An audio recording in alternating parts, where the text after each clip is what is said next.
Project Management Professional PMP Exam Prep webinar brought to you by the University of Fairfax. Today's presenter is Mr. Charles Bell. Charles Bell is a senior project program manager with a major DC Beltway consulting firm. He applied his undergraduate studies in civil engineering and Russian language during commissioned service as a United States Army officer. After his time in the military, he ran a computer networking business where he learned he enjoyed leading teams. Seizing on an opportunity in the late 1990s, Charles became involved with a shipbuilding company in southern China, later returning to the United States where he continued designing products for niche markets. He is well known in the DC metro area as an authority on project management techniques, applications, and practical applications. He trains project managers at the NSA, USMC, FBI, SSA, CMS, SAMSHA, and the VA. Charles is also a skilled furniture maker, highly mechanical and experienced in computer-aided manufacturing. Recently, he built a 7-axis router table to be used to manufacture boat furniture and production molds for interior components of vessels. Charles can be contacted at shipbuilder2000@yahoo.com. This presentation is brought to you by the University of Fairfax, the nation's only doctoral institution wholly dedicated to cybersecurity. For more information about the University of Fairfax's programs, please contact dtefano@ufairfax.net or jking@ufairfax.net. Without further ado, I give you Charles Bell. Thank you. Hello, everybody. First of all, I want to check and make sure that everybody can hear me. And Matthew, if that's not the case, go ahead and hit me on the cell phone and let me know you don't have any audio coming through, or if there's a problem with the video during the presentation, please let me know. I'd like to thank everybody that has come in today for an overview of the Project Management Professional Exam Prep content. I have been teaching PMP Exam Prep classes for well over a decade now and have helped probably in excess of 12 or 1,400 people get through this examination process. And in the years of doing this, I've noticed some common problems that give people difficulty in preparing for this exam. What we're going to do today is we're going to take a little bit of time and share with you some of the content that we actually use in the class to help people master the material and prepare to get through the examination.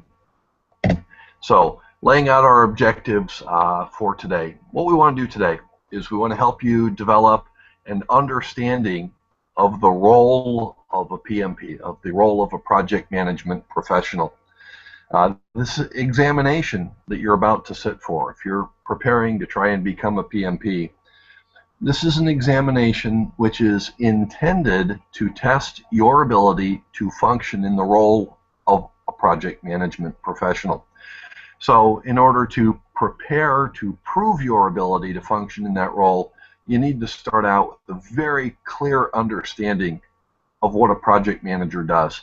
And that's going to be one of the first things that we take a little bit of time to talk about in today's presentation. A second thing that we're going to do today is we're going to introduce you to some of the content that you need to master in order to be capable of passing the exam. One of the things that surprises a lot of people about this examination is that there's really no way to just read a book, memorize what you need to know, and then take and pass this exam. It's not a test of your ability to memorize. This exam tests your ability to apply the knowledge. It tests your ability to apply the information. And for a lot of people, if this is not properly explained to them on the day of the exam, they encounter a very big and unpleasant surprise. On this exam, you need to be very conversational in the topic, you need to be very conversational in the content, and you need to be able to explain things in very down-to-earth, applicable terms. So in order to help you to understand what this means, In today's presentation, we're going to cover a handful of the slides from the exam prep course, and we're going to talk about them in the same way that we talk about them inside of the class and give you an idea what it looks like, what it sounds like, what it feels like when somebody has really mastered the topics in a way which will give them the ability to sit for and take the examination. Our discussion time today will probably run somewhere around 75 to 90 minutes. I've already largely introduced myself, so I'll be very brief on this section. But I am an active program and project manager. Recently, my most recent project, which I just came off of over the last 3 months, was designing a diesel-electric hybrid propulsion system for a motor yacht. It was unique in that it's a bit of a regenerative type of system, and once that company decides to release their product onto market and I'm no longer constrained by a non-disclosure agreement, I'll be very happy to talk about that in more detail. But most of my time is spent as a practitioner. I probably spend on average 3 weeks a month working on developing products and completing projects, and usually, if I'm lucky, I can spend about a week a month in the classroom teaching material and staying involved with getting others involved in the profession. I hope you'll find in today's presentation that teaching the classes and staying involved with new students who are learning the topic is something I do because I enjoy it. And hope you'll enjoy today's presentation. So without further ado, let's go ahead and let's move forward into the actual content. Okay, as a jump-in activity, what I'd like you to do is take a moment of time and reflect on the topic of project management and see if you can answer the following questions to yourself. What is project management? What's it really about? What does a project manager do on a daily basis? I'd like you to ask yourself, what are the intended outcomes of project management? What results is a project manager expected to create?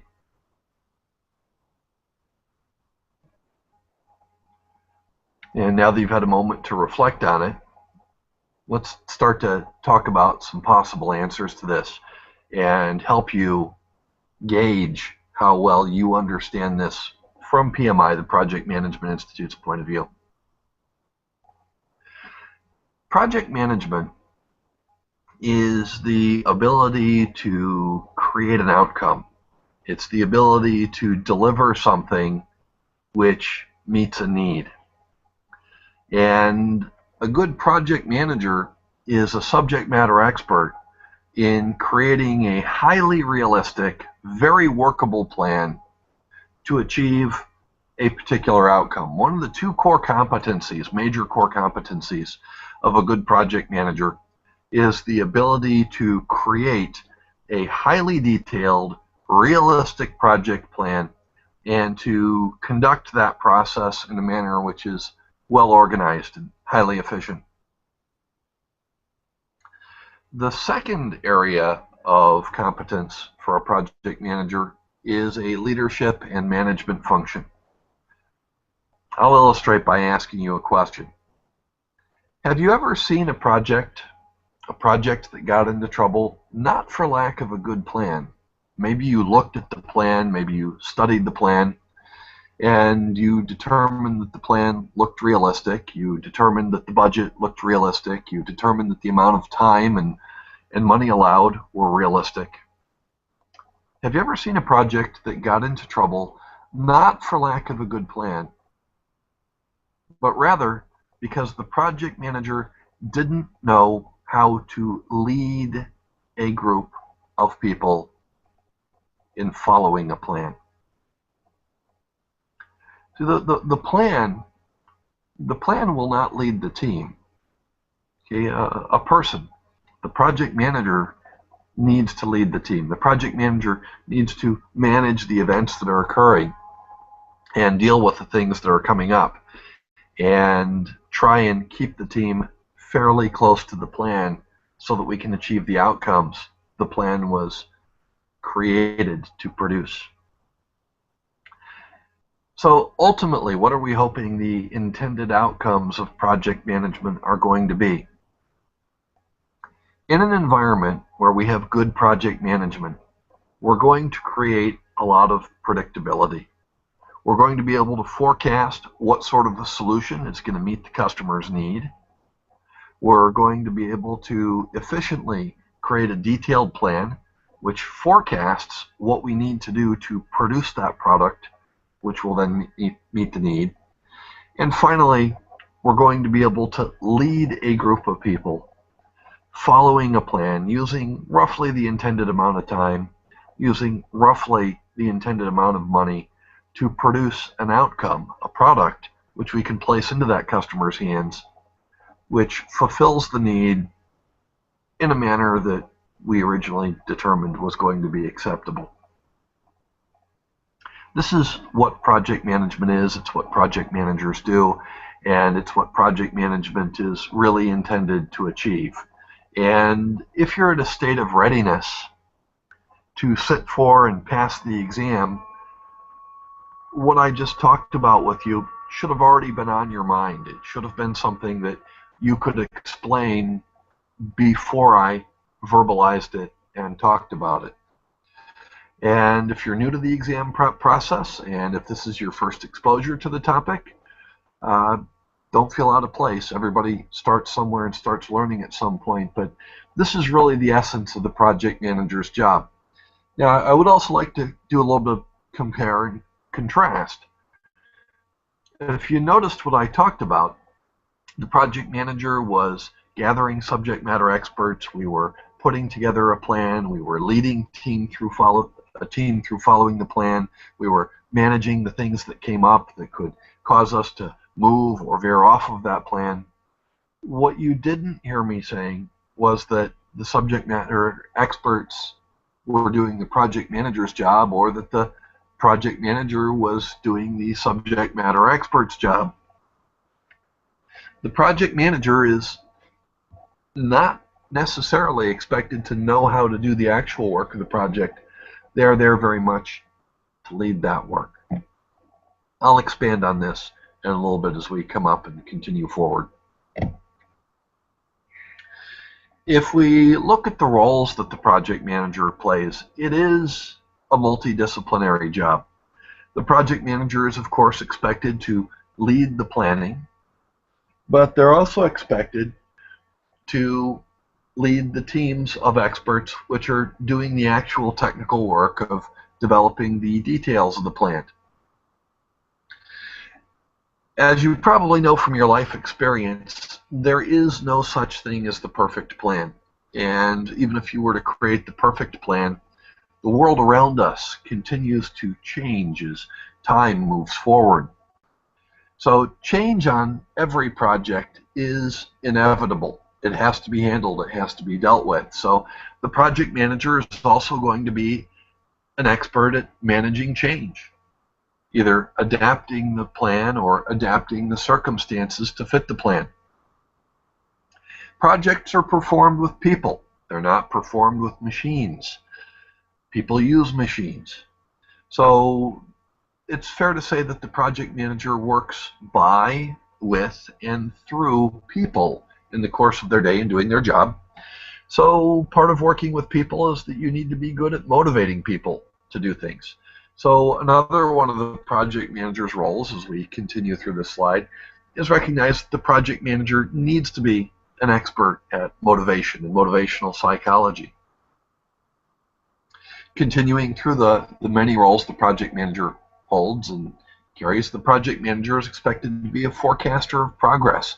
The project manager is expected to be someone who's very good at anticipating what might and will or probably will happen next. The project manager, in the course of doing planning, also spends a lot of time listening to the customer and analyzing what the customer's needs are, so that when they work with the subject matter experts to develop a solution or a product, as you'll often hear it referred to, the project manager is good at helping figure out whether or not the product that we're creating is going to meet the needs of the customer. Finally, as if all this didn't sound to be quite a bit to be expecting the project manager to be doing, the project manager is someone who is expected to bring process to the project, someone who is expected to be a developer and guardian of process. Now, we rely on process as project managers because there's a lot of benefit to process properly applied. Good process creates efficiencies. It makes it easier to train people. It creates predictability. There are lots of benefits to process when it's properly applied.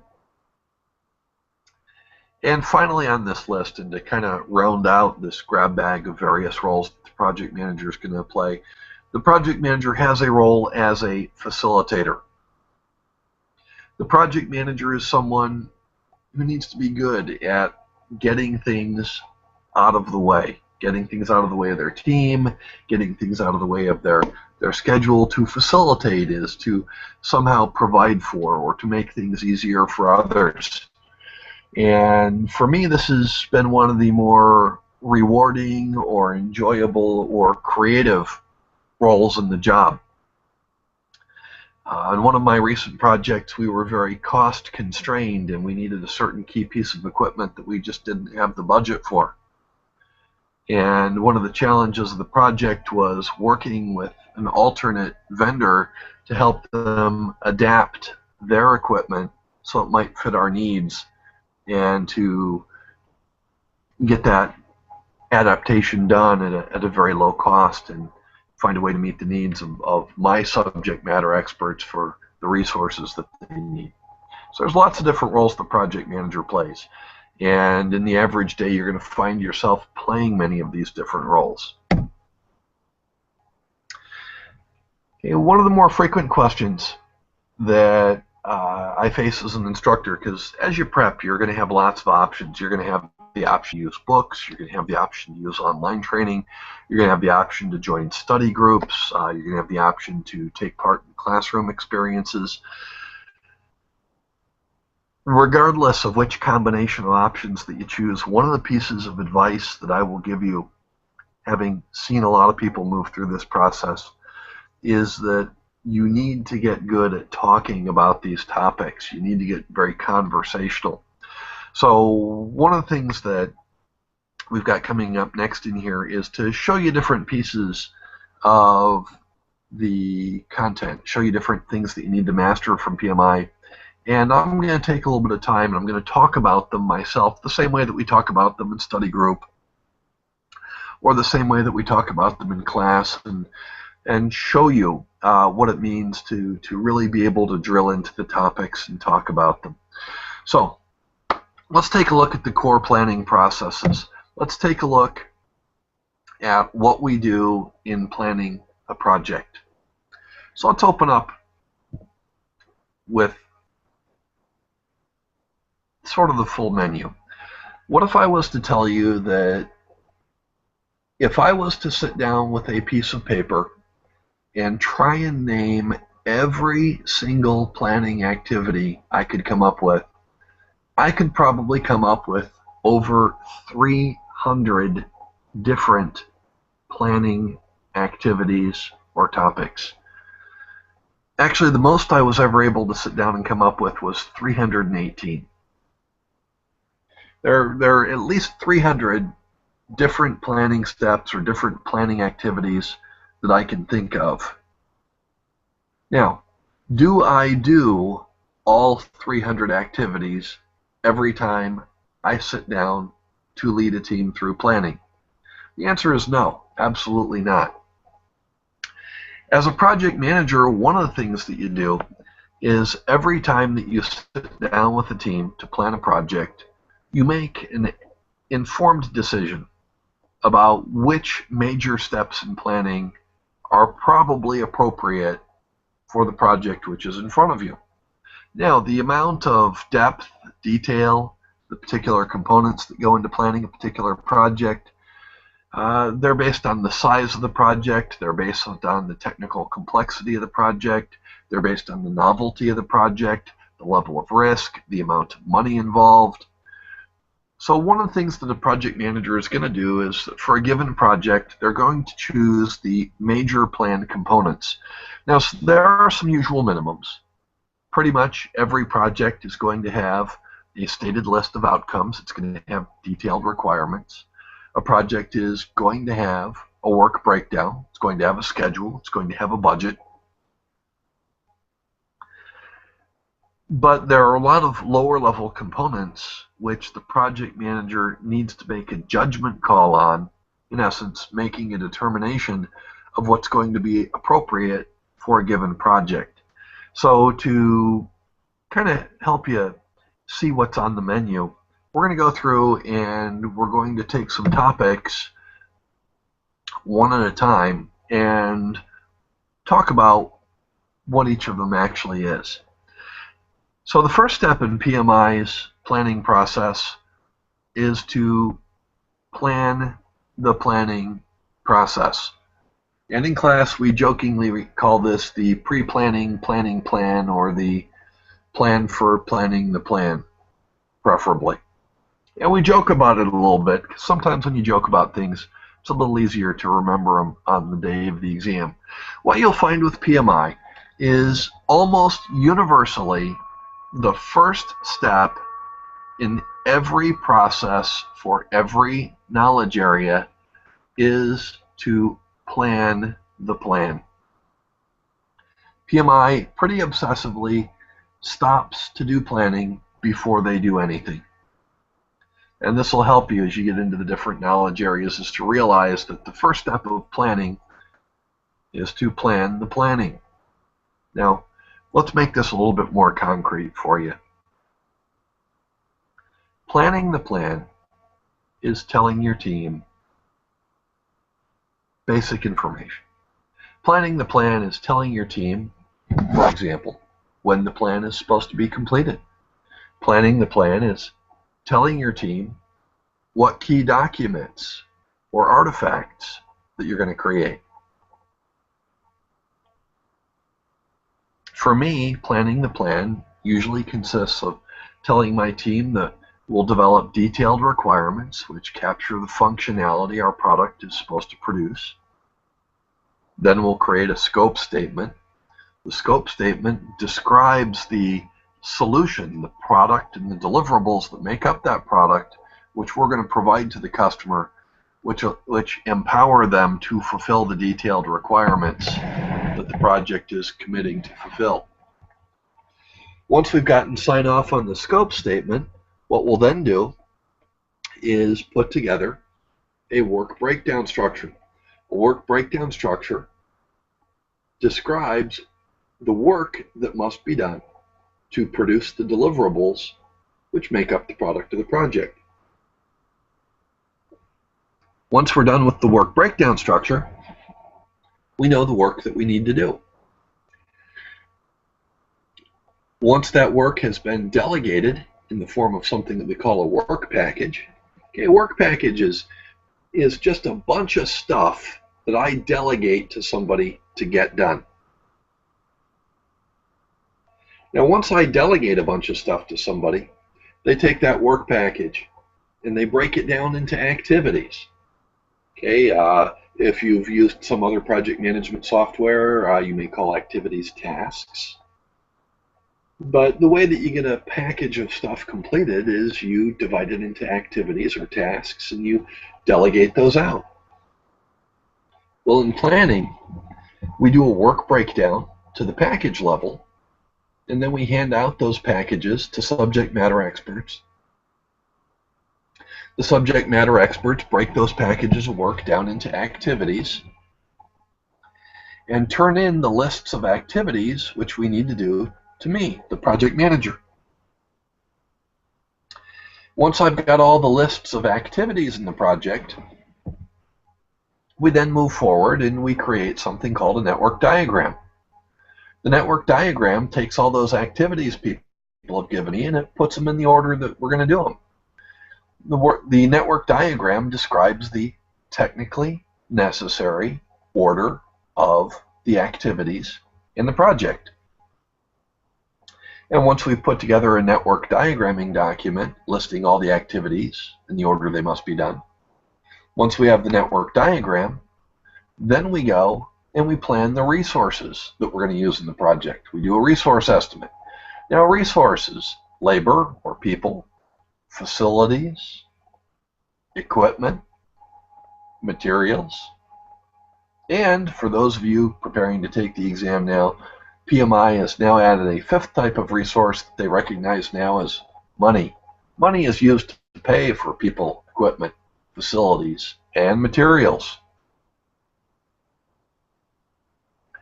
Once I've got my list of resources, then I sit down and I draft a schedule. A schedule is built by plugging activities into particular days. And if you'll notice in our order of work, I waited to create a schedule until I knew my resources, I knew the order of work, and I knew the activities. Because a schedule, if you want a schedule to be realistic, you need to know what you're doing, the order it's being done, and who's doing the work. Once we've drafted up a schedule, then we do our cost estimates. You see, cost is dependent on the activities that you're doing, the resource or the person or company or vendor that's doing the activity, the order the activity is being done, and of course, when the activity has been scheduled, whether it's summer or winter, for example. So once we've built the schedule, then we do our cost estimates. Following the cost estimates, we go through and we develop a budget. A budget tells you what you're planning to spend in a given week or month or quarter or year. The budget is an essential yardstick that we use to measure how well the project is doing. Now, we wait to do the budget until we have a schedule and good solid cost information, because if the budget is not based on the schedule, then it's not going to be realistic. So budget is really a combination of a good, well-developed schedule, good, well-developed cost estimates. You put those together and you know what you're going to spend in a week, a month, or a quarter. And that's why budgeting follows cost estimation. Once we've gotten through cost estimation, we then do planning for quality, communications, human resources management, followed by risk management. We round out with any other miscellaneous plans we need to do as required by the organization, for example, procurement planning. We bundle all these documents that we've been talking about together, and that's where we get our project management plan from. This, what I have just described to you, is what a plan for planning the plan would sound like when it's provided by a good project manager. The last 5 minutes or so, where I just described to you my planning process, I told you the key documents that I was going to create along the way. I explained to you the function of the documents. I explained to you why the documents were developed in a certain order and what the end result would be. In a real-world environment, I'd probably add a little bit more information on there, such as when our weekly or monthly planning meetings were going to be, what amount of money had been budgeted to fund the planning activities, and ultimately when the plan is due. When you roll all those things together, that's what a plan for planning the plan looks and sounds like. And if you are ready to take the exam, you'd be able to talk about this with the same level of comfort and fluency, and you'd be able to explain what the subject is about in simple terms that the people who work for you can grasp and understand. You'll find it's a lot easier to get people to agree to follow you if they understand what you're doing, why you're doing it, and you have some ability to defend the order in which you're expecting to do things.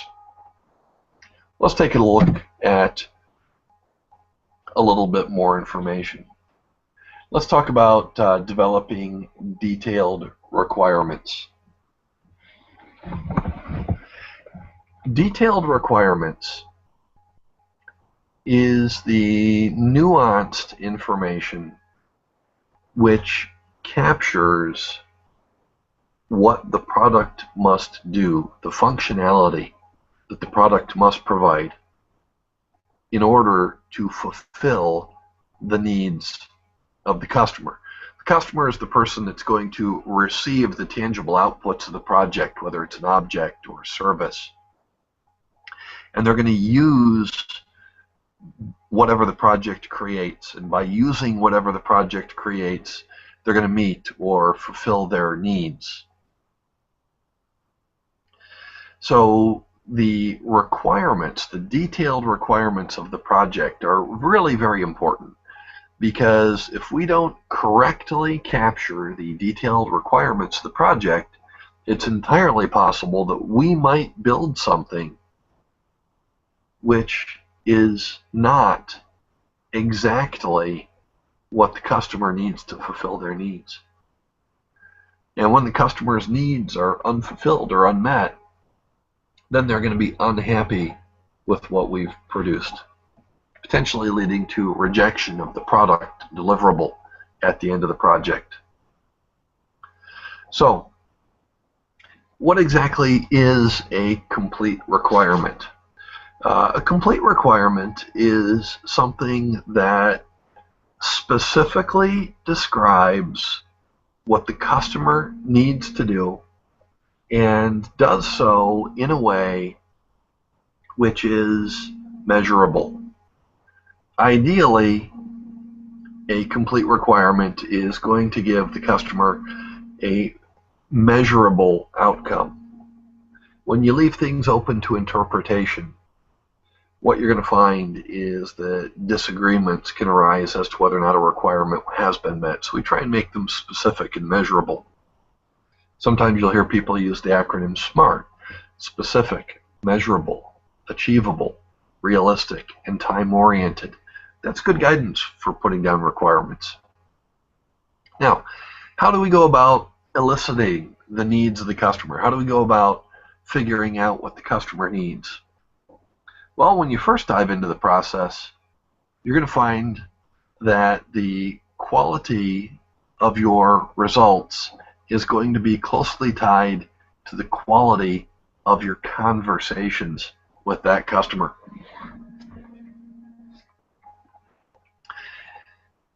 There's no substitute for having extensive talks with the customer, exploring alternatives and other options, and developing a well-rounded understanding of what that customer really needs.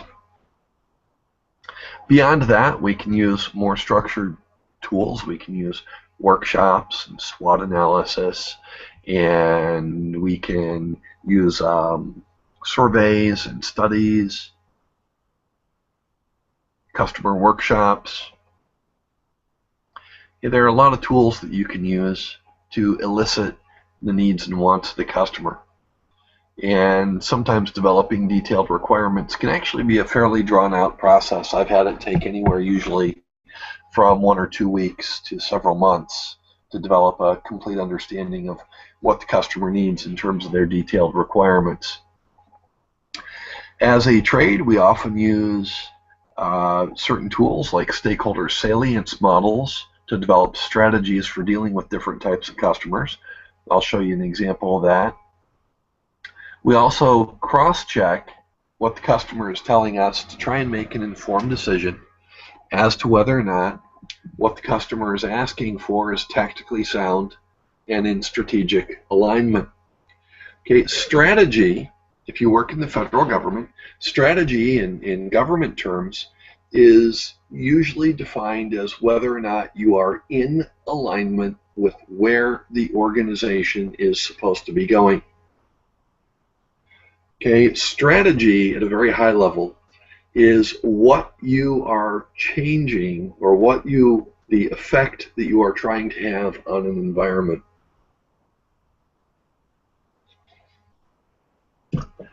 So as we're talking with the customer, we try and make sure the detailed requirements that we're putting together are in strategic alignment with where the organization is going and what outcomes they're trying to produce. We also cross-check to make sure that what they're asking for is going to suit their tactical needs. Okay, when we talk about things that are tactical, usually we're talking about tangible, specific steps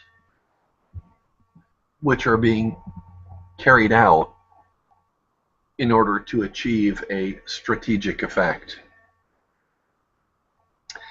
And finally, to kind of round out on this topic of developing detailed requirements, or the high-level overview of developing detailed requirements, the project manager has a role in making sure that we avoid common errors and rookie mistakes, and that we avoid groupthink or thinking strictly inside the box. Okay, once again, the project manager is there to lead people through the process. They're there to manage the process. But in the way that we're describing it here, the project manager is not getting involved in doing the actual technical work. You're leading the experts that are doing the technical work. The project manager should be a well-rounded, cross-trained individual that's capable and comfortable of using lots of tools when you facilitate meetings in order to develop information. A lot of the tools that we use at work involve getting the team together and conducting brainstorming, possibly doing document analysis, mapping out the interfaces in an organization and looking at the information or intermediate products that move between them. We've done prototyping, observation, reverse engineering. There's just all kinds of different techniques that a good project manager brings to the team to help the subject matter experts develop better information. And on the day of the exam, it's expected that you be capable of explaining or knowing or describing how to use most of these sorts of techniques that you see here. It's expected that the project manager be good at handling people. Now, dealing with or handling people for most folks is a life skill that develops over a very long period of time. There are, however, a lot of things that you can do to speed up your development as an individual that works with and handles other people.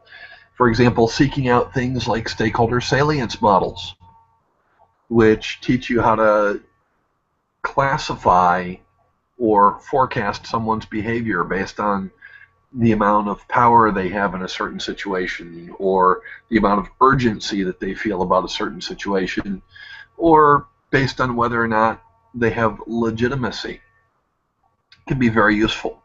So let's take a look at an example of one of these tools. This is a stakeholder salience model, and it examines how a stakeholder is likely to act based on the amount of power that they have. Power is the ability to make somebody do something.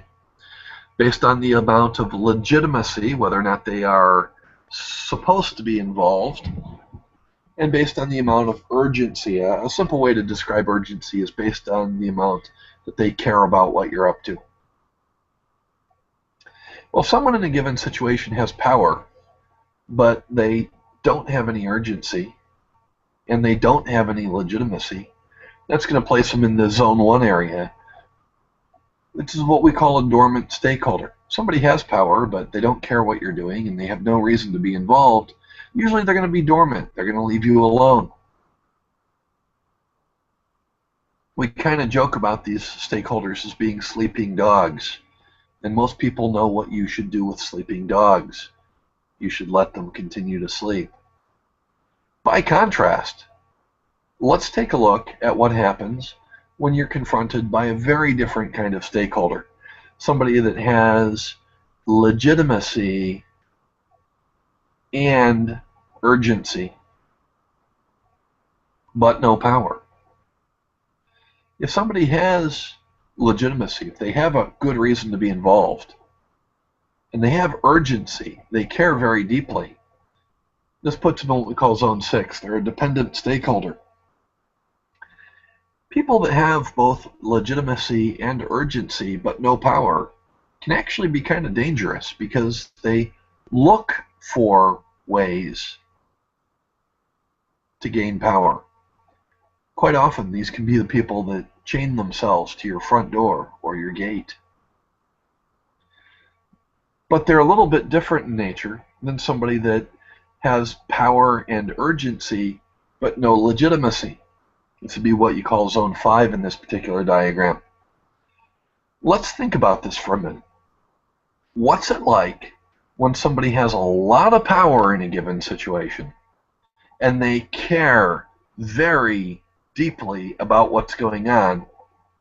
However, they're not going to be impacted by the decisions they make. What's going to happen when somebody has a lot of power to make decisions? They care very deeply about the decisions they're making, but they have no accountability for the impact of those decisions. They have no legitimacy. Well, this makes them actually a very dangerous stakeholder because they're making decisions they will never be affected by. And when someone is not affected by their decisions, they tend to have less of a moral compass or less of a concern for the outcomes. So we classify them as dangerous. And by the way, there are several other zones in here, other combinations that we could talk of, but the point of this slide is that this is one way, one tool that the project manager can have and use and bring to the table. And it's an example of the ways that a good project manager helps the subject matter experts to conduct better analysis, even when they themselves are not a subject matter expert in the technical work of the project. So let's continue forward. As we dialogue with our customers, we go about collecting requirements. The project manager should be the one that's making sure that requirements are documented, that they're captured, that they're described in measurable, testable ways, that we record who those requirements came from so that they become traceable. We need to make sure that our sets of requirements are complete and consistently described. And then finally, that those requirements we accept are going to be approved both at the start of the planning process and at the end of the planning process. The project manager usually gets involved with and stays involved with defining the scope of the project. Now, scope, if you're not familiar with the word, scope is telling someone what's included in the project and what's not included in the project. Now, if you're curious how we came to use the word scope to describe what's included and what's excluded, I'd like you to think for a moment about what happens when you look through a microscope. When you look through a microscope, do you see more or less of something? When you look through a microscope, you see a smaller area of whatever you're looking at. But for that smaller area that you see that area in much greater detail. Scoping a project does very much the same thing. When we scope a project, we say the following things will be included. The following things will be included. And then we say everything else will be excluded. Think about this for a moment. When you are doing work, is it useful to have a very clear understanding of what doesn't need to be done?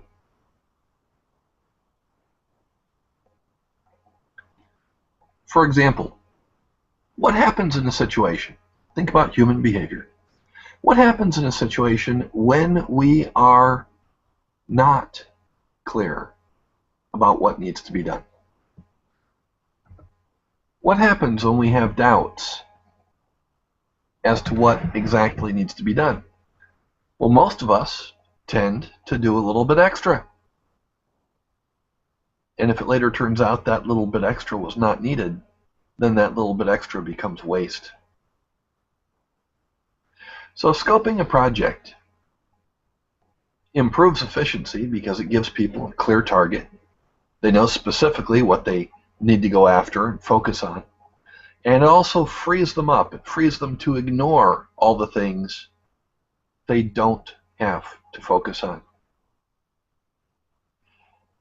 So this is why we scope the project, and it's what scope does. Scope frees the team to focus on the things they must do, and when they focus only on the things they must do, it's much easier to get into the level of detail that they need.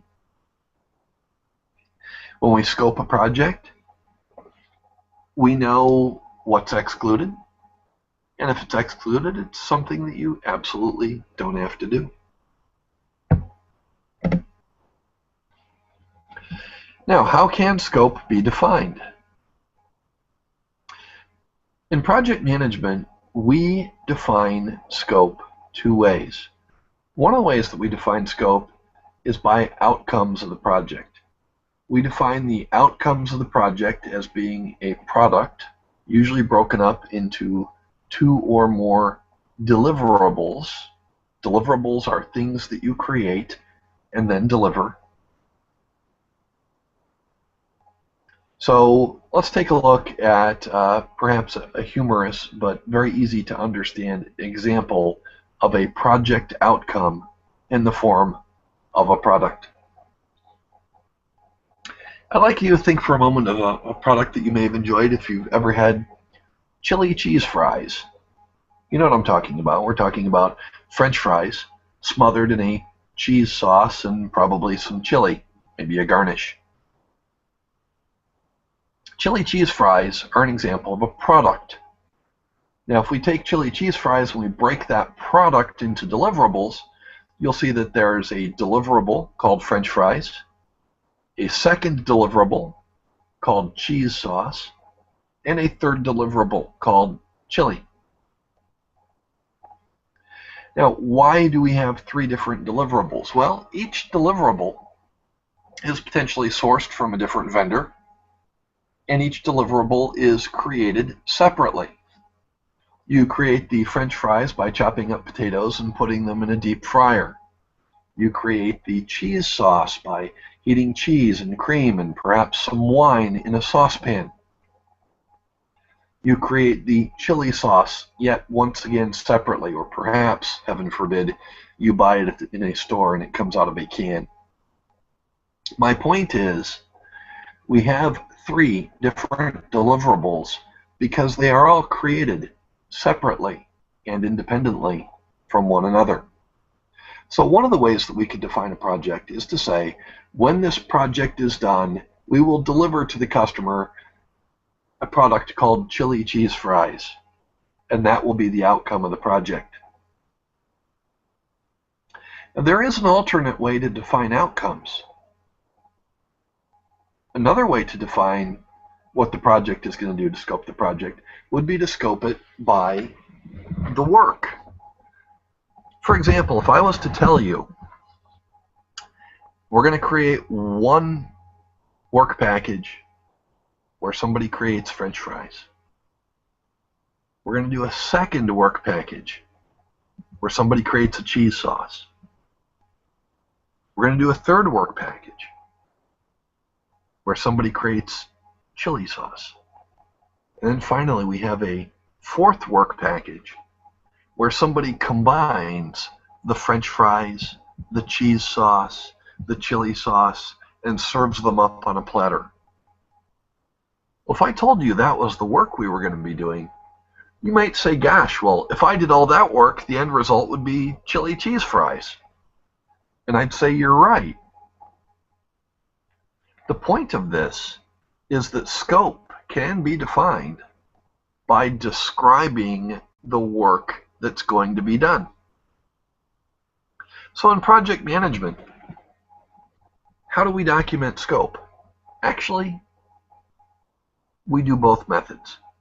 In creating a project plan, we create a work breakdown structure which describes the work, and we create a scope statement that says we're creating chili cheese fries comprised of a deliverable of cheese sauce, chili sauce, and French fries. And you can cross-check for errors by evaluating whether or not the work breakdown structure will produce what is described in the scope statement. And you can go the other way. Is what we've described in the scope statement something that will exist once all the work in the work breakdown structure has been completed? So we do both methods. We do the work breakdown and the scope statement because they are supporting, intermeshing documents, and by cross-checking between them, you can find mistakes, errors, or omissions. So the creation of that scope statement is going to be done working with the team, working with your subject matter experts. It is going to describe your products, your deliverables, as well as the specifications which are attached to those deliverables. Specifications are the measurable characteristics of the deliverables. For example, earlier I discussed a deliverable with you called French fries. One of the specifications might be salted or unsalted. Another specifications might be deep fried or baked. Another specification could be whether or not we expect them to have a crispy crust or not. The work of the project is captured using a work breakdown structure. Work breakdown structures are one of the tricks of the trade. In a work breakdown structure, we start with the name of the project and we break that project down into the products and deliverables that make up the project. And then we decompose those deliverables into the work packages or the work that's going to be done to create those deliverables, which then integrate to form the products. Okay, the work packages are the lowest level of the work breakdown structure, and all the work packages should contain activities which pass several tests. For example, when somebody takes a work package and they convert it into a series of activities for me, I say to them, okay, have we identified all the activities that you need to do? Are all the activities fairly short in duration? It's something we call the 880 rule. Can they be assigned to one person or team, and can they be accurately estimated? Let's face it, if you know all the activities in a work package, and you budget money for those activities, and you budget time for those activities, then that work package should have enough time and it should have enough money to be completed properly. And if we plan all the work packages necessary to create the deliverable, then we should have the time and the money we need to create that deliverable. And if we've identified all the deliverables necessary to create our products, then we should have a good working product. And if we picked the correct product, then we should be able to fulfill the detailed requirements of the project. This is kind of how it all rolls together. Once we've created the work breakdown structure, we then go and we do our network diagramming.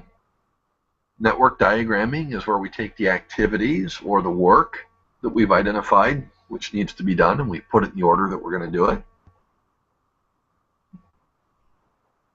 In there, We also set out various milestones, perhaps some gates or decision points.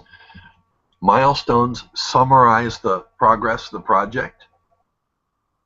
They help us to give outsiders, people not involved in the nitty-gritty detail of the project, an idea how the project is coming along. Milestones summarize progress into chunks or phases or sections of the project.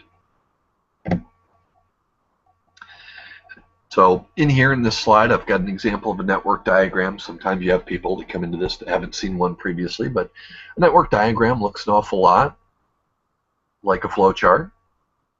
It shows you the order that work needs to be done. It also shows you what can go on simultaneously.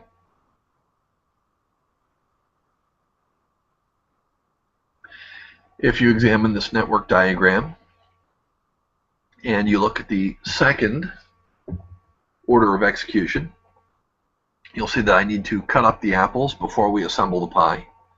And you'll also see that we make the pie shell before we assemble the pie.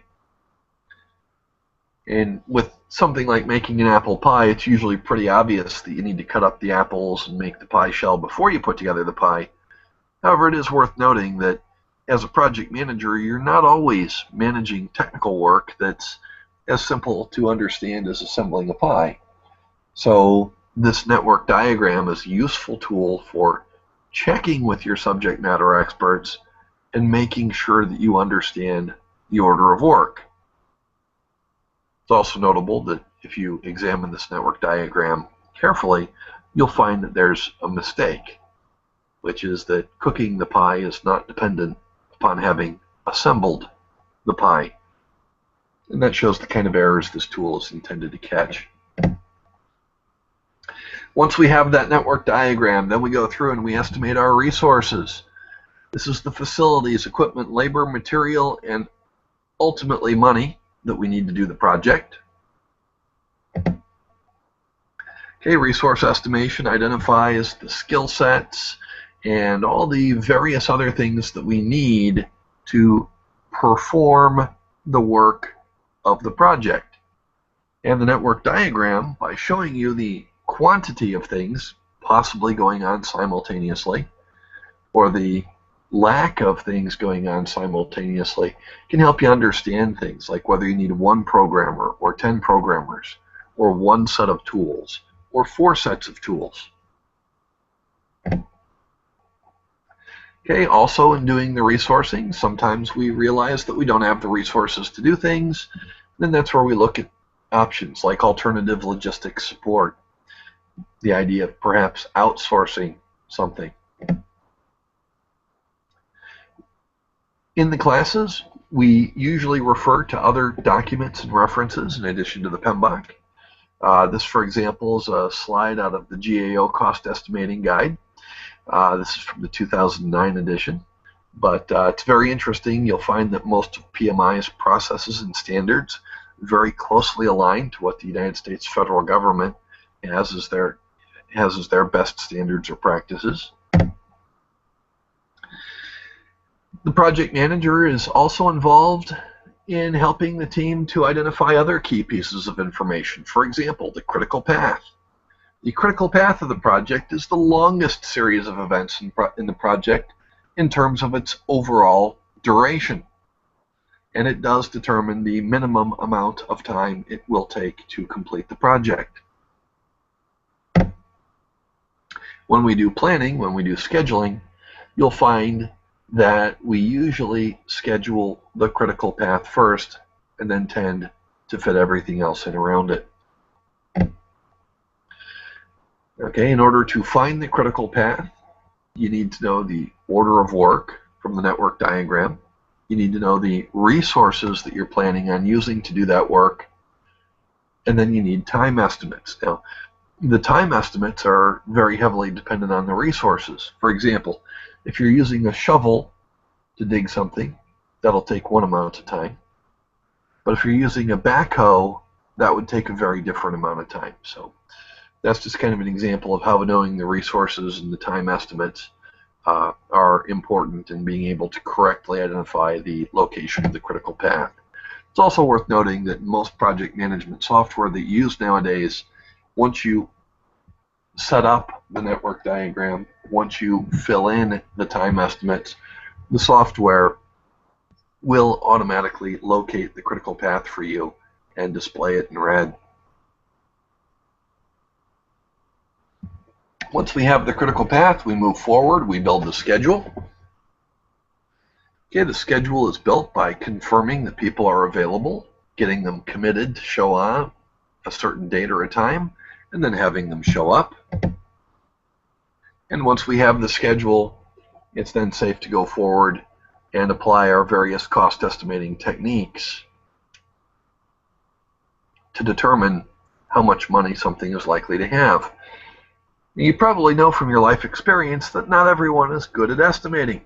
So it is the job of the project manager to bring to the table options to help people learn how to create estimates.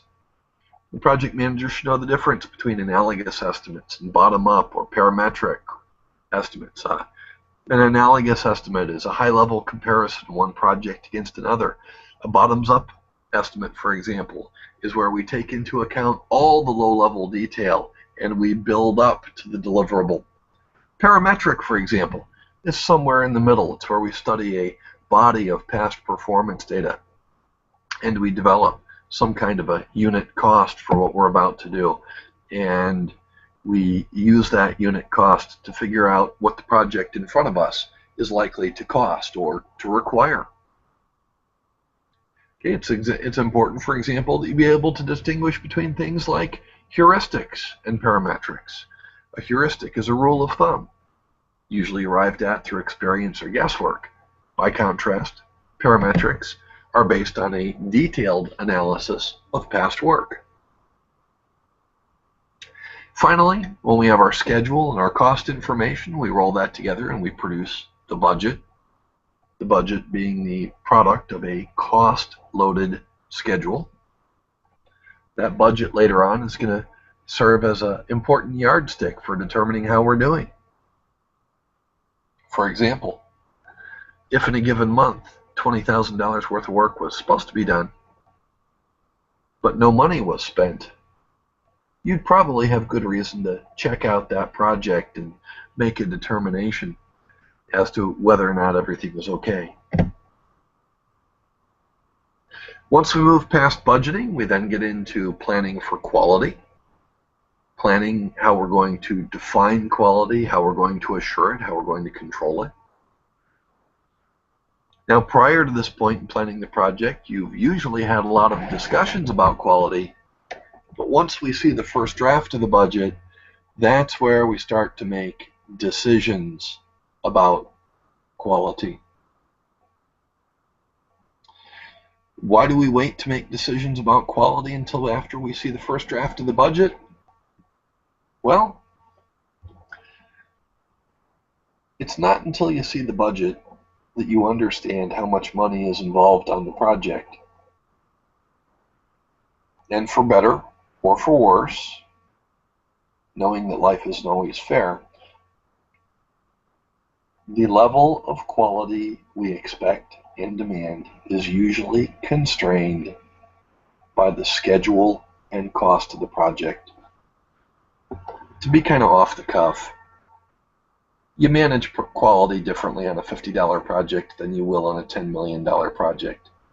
Yes, in theory, there are some parallels, but the level of quality you demand, the rigor with which you enforce it, is very different on a $50 project than it will be on a $10 million project. And, I might add, everywhere in between. So we usually wait to make our final decisions about quality until after we've seen a draft of the project budget.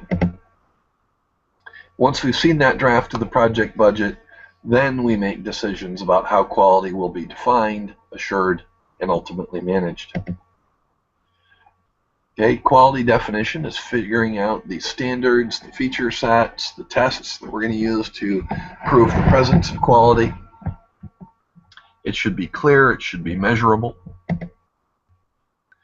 Once we've made our decisions about quality, then we move forward into our communication planning. Why does communications planning follow quality? Well, the level of quality that you're going to demand is going to have a big impact on your communications. If you're working in an anything goes environment with very low quality expectations, maybe you really don't need to communicate very much. By contrast, if you're working in an environment with extremely high quality expectations, then you might find yourself in a position where you need to communicate constantly. Communications planning, therefore, usually is most easily done once we've finished making our decision about how we'll manage quality. The communications plan defines who, what, when, where, why, and how we're going to communicate. I usually do this in a spreadsheet, and I start off with a complete list of the stakeholders in the project.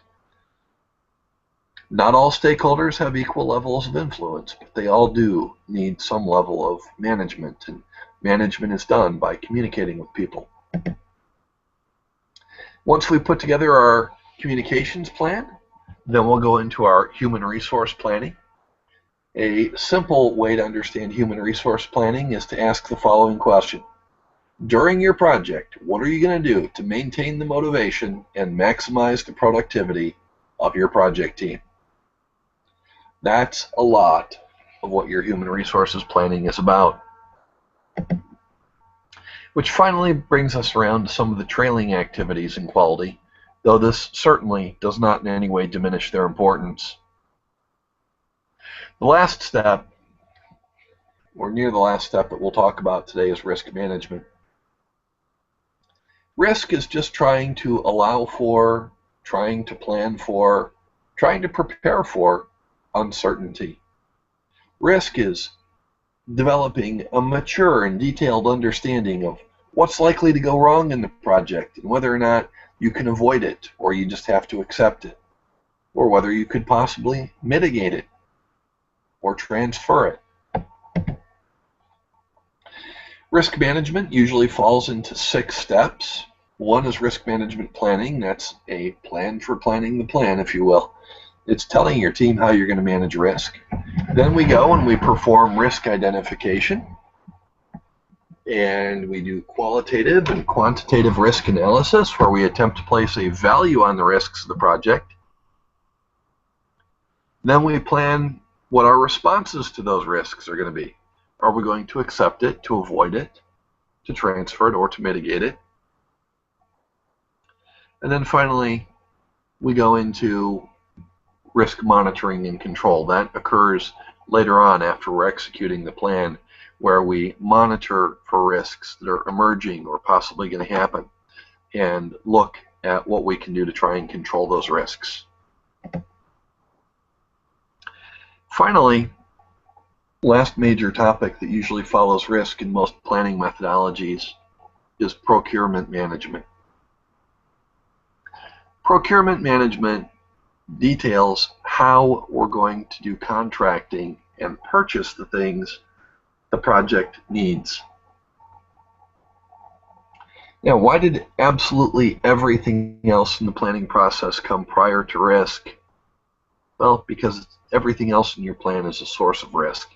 And why does procurement management turn out to be almost the only part of the planning process that we do, only major part of the planning process that we do after risk management? Well, procurement, in particular, specific contract language, is one of the ways that we manage risk. So procurement management is deciding, making a lot of build versus buy decisions, perhaps choosing contract types or contract vehicles that we will use to acquire the things that we need to conduct our projects. Finally, after all this good stuff is done, then we go and we have management sign off on the finalized project plan. And at that point, we have a plan which has been approved. So let's take a little look here. We're going to go into closure and talk about what we've tried to do today. In today's webinar, what I've tried to do is help you develop a better understanding of what a project manager does, what the role of a project manager is, what a project manager's day-to-day activities are. What you will notice is absent from my description is doing the technical work of the project. Okay? The role of the project manager is to make sure that the project is got a realistic plan and that we're staying with that realistic plan. Another objective that I had today was to introduce you to some of the subject matter and the content and help you understand what it means to be conversational, what it means to understand the material and to be able to talk about it. When you hit the point where you are ready to sit for and take this exam and probably pass it, then you should be able to talk about most of these subjects the way that I did today. You should be able to discuss these things in simple, down-to-earth, practical terms. You don't need to be able to quote large sections of text from the PMBOK. As a matter of fact, one of the things that will tell you in the prep class is if you recognize a quotation from the PMBOK, it's almost guaranteed it's not the correct answer. It's probably a distractor. In order to pass this exam and in order to function as a project manager, you need to really understand what the activities described in the PMBOK are. You need to be able to talk about how to do them and why to do them and be able to practice them. So, if you're a seasoned project manager, you may be able to do this on your own. If you're new to project management, get yourself into a good study group, get yourself into a good class, get yourself an opportunity to do a lot of these things and to develop a tacit, hands-on understanding of what these activities are and why we do them. That way, on the day of the test, you have this dialogue in your head. You understand how and why and for what reasons we do these things, because that's the knowledge you're going to need to analyze the questions they give you and choose the correct answer you need to score the points, which will give you a passing score on the PMP exam. So, thank you for coming in today. I hope this has been a useful and practical session for you. I hope that you're going to walk away from here with something that you can actually use. And in the post-class Q&A session that we'll be hosting, questions are welcome. And we hope to see you back for these seminars in the future. So with that, Matthew, I'm going to go ahead and turn control of the class session back over to you, and we can wrap up for today.